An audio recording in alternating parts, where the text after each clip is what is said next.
सोचो, एक ऐसी दुनिया जहां देखना ही सबसे बड़ी सजा बन चुकी है, जहां एक नजर इंसान को उसकी मौत तक ले जाती है। और इस दुनिया में एक माँ अपने दो छोटे बच्चों के साथ नदी, घने जंगल और मौत से भरे रास्ते पर निकलती है बिना कुछ देखे। क्या वो बच्चों को बचा पाएगी? क्या वो खुद को बचा पाएगी? Welcome to our channel. मैं हूं मिस ब्लिंग और आज मैं लेकर आई हूं एक स्पाइन चिलिंग कहानी जिसमें सस्पेंस भी है, इमोशन भी और एक माँ का वो प्यार जो हर डर को मात दे देता है। ये है बर्ड बॉक्स की पूरी कहानी। कहानी की शुरुआत होती है मेलोरी हाइस नाम की एक महिला से।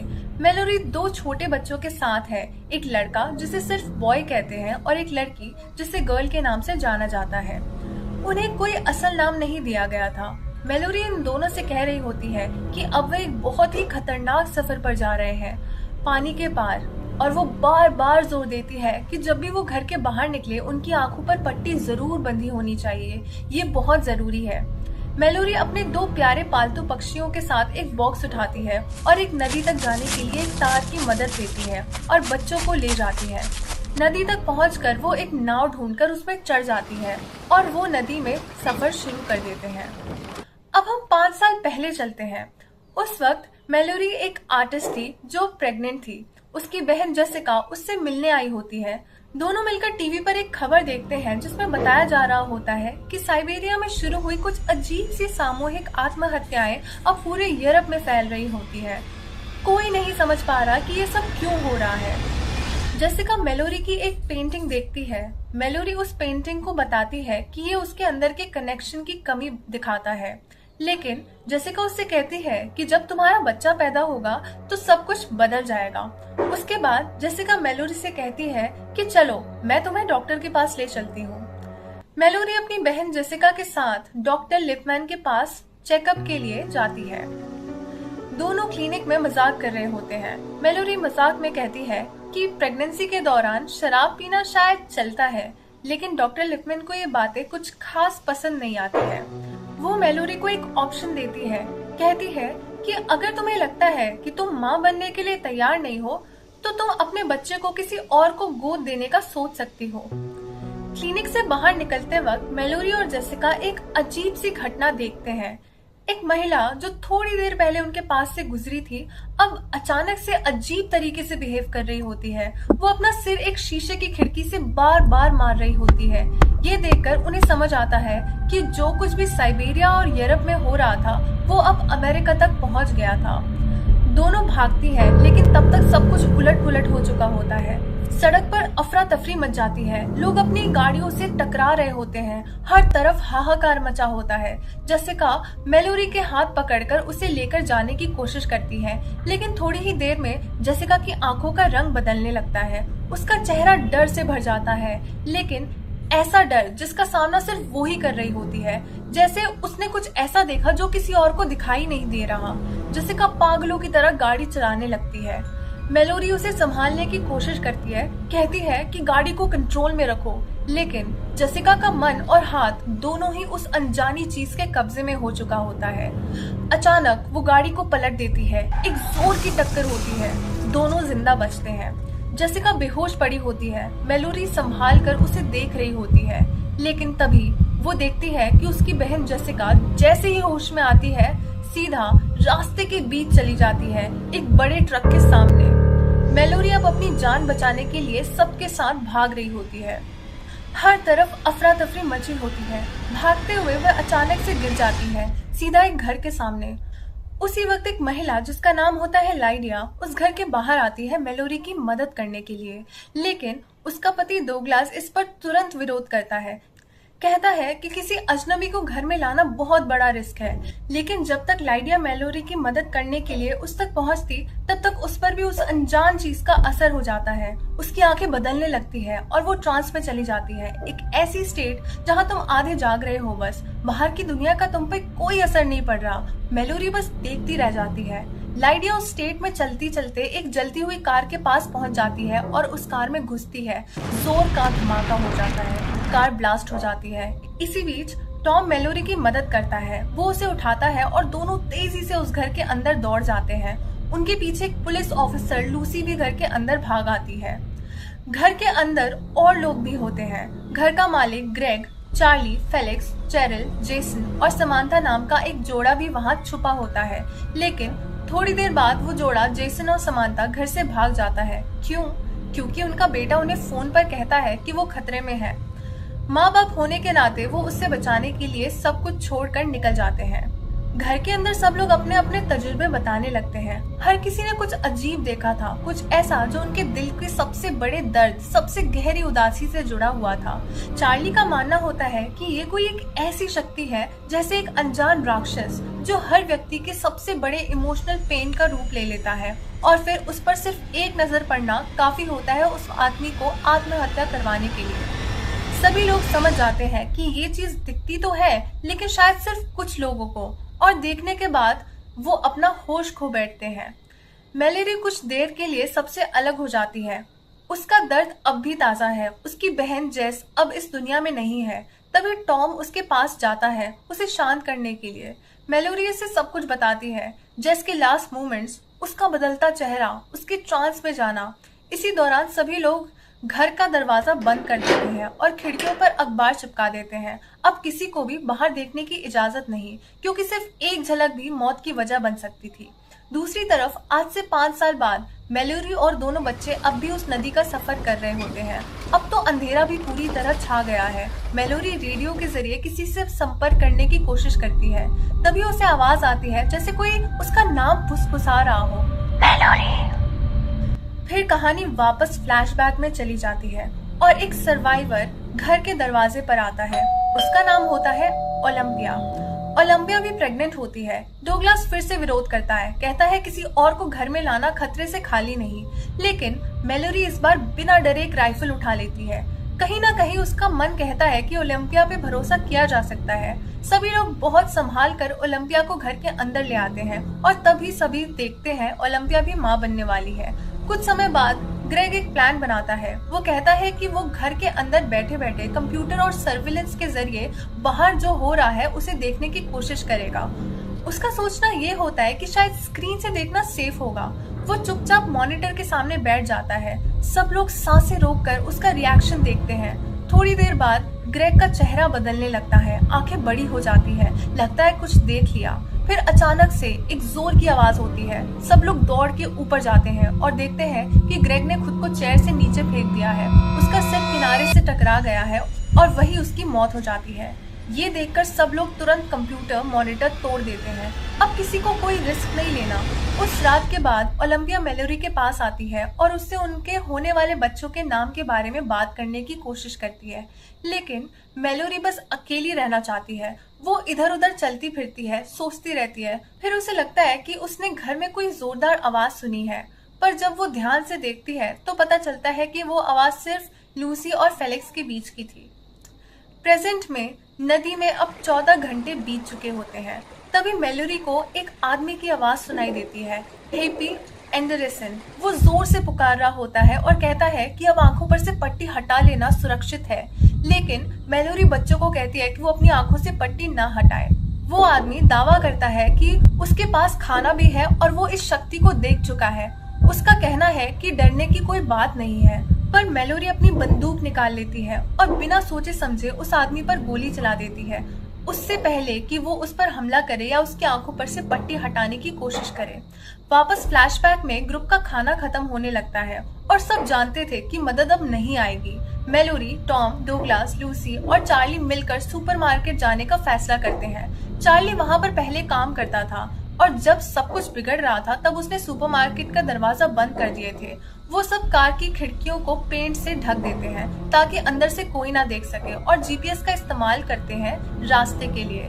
रास्ते में उन्हें लगता है कि वो किसी सड़क पर नहीं बल्कि मरे हुए लोगों के ऊपर गाड़ी चला रहे हैं, लेकिन वो इस बात को नजरअंदाज करने की कोशिश करते हैं। तभी जीपीएस में एक अलर्ट आता है, मतलब कोई खतरनाक एंटिटी उन्हें चारों तरफ से घेर रही है। टॉम अपनी ड्राइविंग से उन्हें उस खतरे से बचाता है और फाइनली वो सुपरमार्केट तक पहुंच जाते हैं।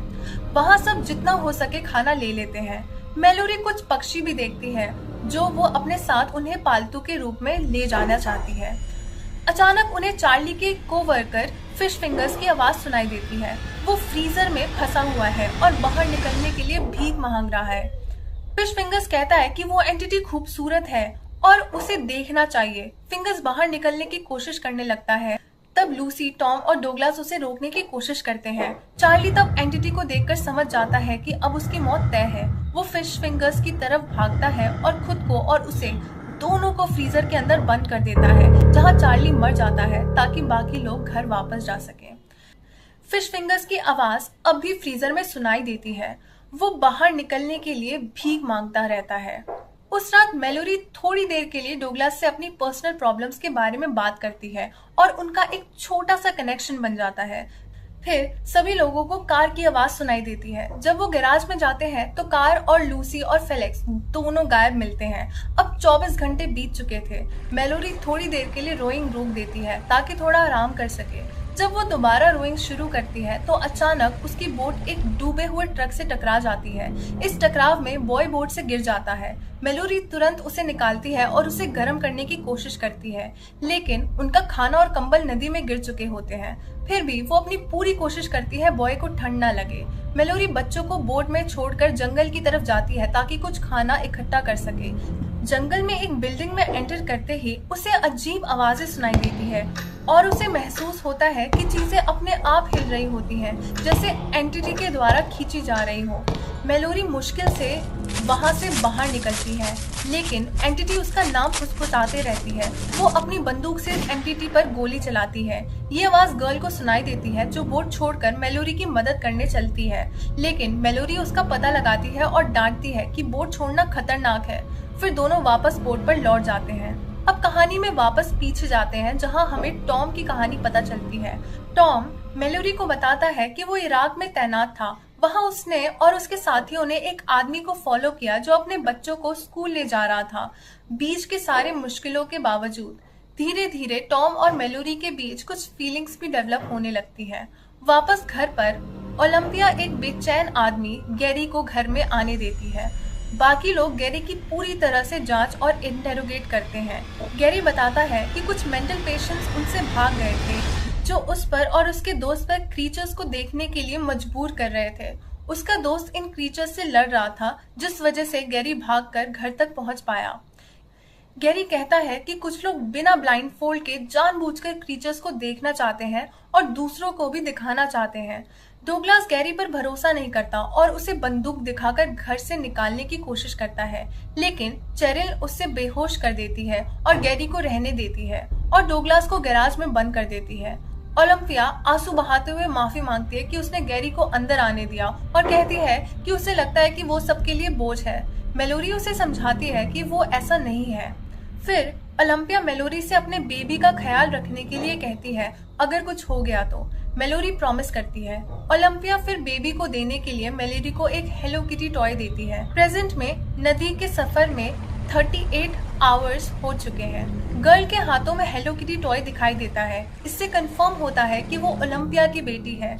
मेलोरी बच्चों को एक कंबल के नीचे ले जाती है और उन्हें बताती है कि अब वो तेज लहरों के करीब पहुंच रहे हैं। वो कहती है कि किसी एक को आंखें खोलकर रास्ता देखना पड़ेगा, वरना वो पत्थरों से टकरा जाएंगे।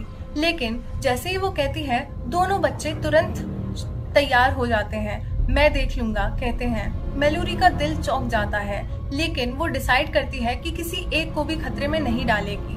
वो कहती है कोई नहीं देखेगा, हम तीनों आंखें बंद करके ही इस रैपिड्स को पार करेंगे। वापस पास्ट में उसी दिन मेलोरी और ओलंपिया दोनों को एक साथ लेबर पेन स्टार्ट हो जाता है। टॉम और चेरिल उनकी मदद करने लगते हैं, लेकिन तभी गैरिल अपना असली रंग दिखाता है। वो एक फोल्डर निकालता है जिसमें उन मॉन्स्टर्स एंटिटीज के खौफनाक ड्राइंग होते हैं। साफ होता है कि वो उन क्रेजी लोगों में से एक है जो क्रीचर्स को देख चुके हैं और अब चाहते हैं कि दूसरे भी देखें। वो मेलोरी के बर्ड्स को फ्रिज में डाल देता है क्योंकि वो बर्ड्स डेंजर को सेंस कर लेते थे। फिर वो विंडो के पेपर्स फाड़ देता है, जिसे डोगलास छुपकर देख रहा होता है। गैरी गैराज का दरवाजा खोल देता है ताकि डोगलास को हटा सके। इसी बीच एक तरफ ओलंपिया एक लड़की को जन्म देती है और मेलोरी एक लड़के को। दो नई जिंदगियां इस दुनिया में आ जाती हैं, लेकिन तभी गैरी उनके कमरे में आता है। वो ओलंपिया के सामने ब्लाइंड उठा देता है। ओलंपिया मजबूरी में अपनी बेटी को मेलोरी को देकर खुद विंडो से नीचे कूद जाती है। गैरी फिर चेरिल को जबरदस्ती आंखें खोलने पर मजबूर करता है, जो तुरंत सिजर लेके अपना गला काट लेती है। तब डोगलास आता है राइफल के साथ, लेकिन वो आंखें नहीं खोल सकता। वो अंदाजा लगाकर गैरी पर गोली चलाता है। गैरी के हाथ में चोट लगती है, लेकिन वो तुरंत डोगलास को ही सीजर से मार देता है। फिर टॉम और गैरी के बीच स्ट्रगल होता है। राइफल दोनों के बीच में होती है। 2 गोली की आवाज आती है और फिर हम देखते हैं टॉम जिंदा है। वो मैलोरी और दोनों बेबीज के पास जाता है। अब 5 साल बाद का समय है, वही वक्त जहाँ से फिल्म की शुरुआत हुई थी। मैलोरी और टॉम एक साथ रह रहे होते हैं। वो दोनों बच्चों की देखभाल करते हैं, लेकिन टॉम नोटिस करता है कि मैलोरी बच्चों से इमोशनली कनेक्ट नहीं कर पाई है। उसने इन 5 सालों में उनका कोई नाम तक नहीं रखा। वो उन्हें सिर्फ बॉय और गर्ल कहकर बुलाते हैं। टॉम मैलोरी से कहता है, तुम उनसे प्यार करती हो, पर तुम उनसे कनेक्ट नहीं करती। तभी रात में उन्हें कुछ आवाजें सुनाई देती हैं। कुछ लोग बिना ब्लाइंड फोल्ड के ओपन विंडोज के साथ कार चला रहे होते हैं। मैलोरी तुरंत अलर्ट हो जाती है। वो बच्चों के लिए वार्निंग सिस्टम सेट करने लगती है, बेल्स और वायर्स से। रात को रेडियो से एक ट्रांसमिशन मिलता है जो एक आदमी रिक का होता है, जो कहता है कि वो एक सिक्योर कंपाउंड में है जहाँ पर काफी खाना, पानी और सुरक्षा है। वो बताता है कि अगर वो लोग नदी के रास्ते आए तो वो कंपाउंड तक पहुंच सकते हैं, लेकिन वो वार्न करता है ये रास्ता बच्चों के साथ लेना बहुत खतरनाक है, कहीं कहीं देखना जरूरी होगा। रिक बताता है कि वो लोग बर्ड साउंड्स को फॉलो करें, वही उन्हें उस जगह तक ले जाएंगे। टॉम चाहता है कि वो लोग रिक के बताए कंपाउंड तक जाएं, लेकिन मैलोरी को शक है ये ट्रैप हुआ तो। उसी वक्त वो सर्वाइवर्स जिनके इंजन की आवाज पहले सुनाई गई थी, वो लोग घर के बाहर पहुंच जाते हैं। इन लोगों का लीडर होता है एक खतरनाक आदमी, विस्लिंग मरोडर, जो एक अजीब सी सीटी बजाता रहता है। टॉम मैलोरी और बच्चों को पीछे के रास्ते से निकाल देता है और खुद उन पागल लोगों का सामना करता है। वो लोग टॉम से कहते हैं ब्लाइंड फोल्ड उतारो, लेकिन तभी वो लोग मैलोरी और बच्चों को देख लेते हैं और टॉम तुरंत फायरिंग शुरू कर देता है। एक के बाद एक वो उनमें से 3 लोगों को मार गिराता है, लेकिन तभी उसे एक गोली लग जाती है। फिर टॉम अपना ब्लाइंड फोल्ड उतार देता है। अब वो एंटिटी उसे इफेक्ट करने लगती है, लेकिन टॉम लास्ट तक फाइट करता है। वो 2 और लोगों को गोली मारकर गिरा देता है और फिर सीधा लीडर के पीछे निकल पड़ता है, जो मैलोरी और बच्चों का पीछा कर रहा होता है। एंटिटी टॉम के अंदर घुसने की कोशिश करती है। उसकी आंखों में दर्द, चेहरे पर स्ट्रगल दिखाई देता है, लेकिन उसकी हिम्मत जीत जाती है। वो उस ग्रुप के लीडर को मार देता है और फिर अपने आखिरी होश में अपने ऊपर गन चला लेता है। मैलोरी शॉक में होती है। टॉम मर चुका था, लेकिन अब रुकना मुमकिन नहीं था। वो बच्चों को लेकर निकल पड़ती है नदी के रास्ते। अब नदी में 42 आवर्स बीत चुके हैं। मैलोरी और दोनों बच्चे रैपिड्स के करीब पहुंच जाते हैं। पानी तेजी से उबल रहा होता है। खतरनाक पत्थर, तेज लहरें और कुछ दिखाई भी नहीं दे रहा था पट्टी की वजह से। मैलोरी ब्लाइंड फोल्ड के साथ बोट चलाने की कोशिश करती है, लेकिन बोट पलट जाती है। सब लोग पानी में गिर जाते हैं। मैलोरी चीखती है, बॉय, गर्ल। वो बॉय को पानी में ढूंढती है, उससे पकड़ लेती है। तभी लैंड से एक बेल की आवाज आती है। गर्ल ने अपनी बेल बजाई होती है। मैलोरी उस तक पहुंचती है। तीनों एक दूसरे को मिल जाते हैं। अब वो तीनों जंगल के बीच से जा रहे होते हैं। हर तरफ खामोशी का घना अंधेरा। तभी वो एंटिटी उनके आसपास घूमने लगती है। आवाज आती है, मैलोरी, गर्ल, बॉय, अपनी आंखें खोलो। एंटिटी उनकी सबसे बड़ी कमजोरी पर बात करती है। वो हर रिश्ते, हर यादों का सहारा लेती है उन्हें देखने पर मजबूर करने के लिए। गर्ल ऑलमोस्ट ब्लाइंड फोल्ड उतार लेती है, लेकिन मैलोरी का प्यार, उसकी पुकार, उसका भरोसा गर्ल को रोक लेता है। मैलोरी चीख कर कहती है, तुम मेरे बच्चे हो, तुम दोनों मेरे हो, मैं तुमसे प्यार करती हूँ। तीनों अपने ब्लाइंड फोल्ड्स पहने रहते हैं। तभी वो बर्ड साउंड्स फॉलो करते हुए एक गेट के पास पहुंच जाते हैं।